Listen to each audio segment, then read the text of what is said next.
মার্কিন দূতাবাসের ঊর্ধ্বতন কর্মকর্তাদের সঙ্গে রোববার বিকেলে বৈঠকের পর সন্ধ্যায় বাংলা মোটরের দলীয় কার্যালয়ে এনসিপির ব্রিফিং। আমরা জাতীয় নাগরিক পার্টি আমরা মনে করি। সংবাদ সম্মেলনে দলটির সদস্য সচিব আক্তার হোসেন বলেন, আইনের ফাঁকফোকর দেখিয়ে জাতীয় পার্টিকে ভোটে অংশ নেয়ার সুযোগ করে দিচ্ছে নির্বাচন কমিশন। কিছু আসনে মনোনয়নপত্র যাচাই বাছাইয়ে ইসি পক্ষপাতিত্ব করেছে বলে অভিযোগ করেন তিনি। জেলা পর্যায়ে যে যাচাই বাছাইয়ের প্রক্রিয়া চলছে, সেই যাচাই বাছাইয়ের প্রক্রিয়ার সময়টাতে প্রশাসনের কিছু কিছু ক্ষেত্রে আমরা পক্ষপাতমূলক আমরা আচরণ দেখেছি। দলের সাথে সম্পৃক্ত ব্যক্তি যারা হয়তো এমন অপরাধের সঙ্গে যুক্ত আছেন যেটা কোনোভাবেই মনোনয়ন বৈধ হওয়ার ক্ষেত্রে সেটা প্রাসঙ্গিক হতে পারে না, কিন্তু তারপরেও তাদের মনোনয়নকে বৈধ হিসেবে ঘোষণা করা হয়েছে।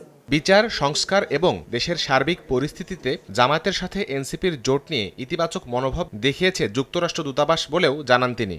আমরা যেন আমাদের বিদেশ নীতিকে আমরা সাজাতে পারি, সেই বিষয়গুলো নিয়ে আমরা তাদের সঙ্গে খোলামেলাভাবে আমরা কথাবার্তা বলেছি। এদিকে রোববার এক বিবৃতিতে জামায়াতের সেক্রেটারি জেনারেল মিয়া গোলাম পরোয়ার দাবি করেন, বিভিন্ন আসনে মনোনয়নপত্র যাচাই বাছাইয়ে তুচ্ছ কারণে দলটির প্রার্থীদের মনোনয়নপত্র বাতিল করা হয়েছে। তথ্য প্রমাণ কাগজপত্র দাখিলের পরও একটি মহলের ইন্ধনে প্রার্থিতা বাতিলের অভিযোগ তোলা হয়। এমন কর্মকাণ্ড সুষ্ঠু ও নিরপেক্ষ নির্বাচনের অন্তরায় উল্লেখ করে লেভেল প্লেইং ফিল্ড নিশ্চিতের দাবি জানানো হয় বিবৃতিতে। শাহরিয়ার সৌমিক, সময় সংবাদ, ঢাকা।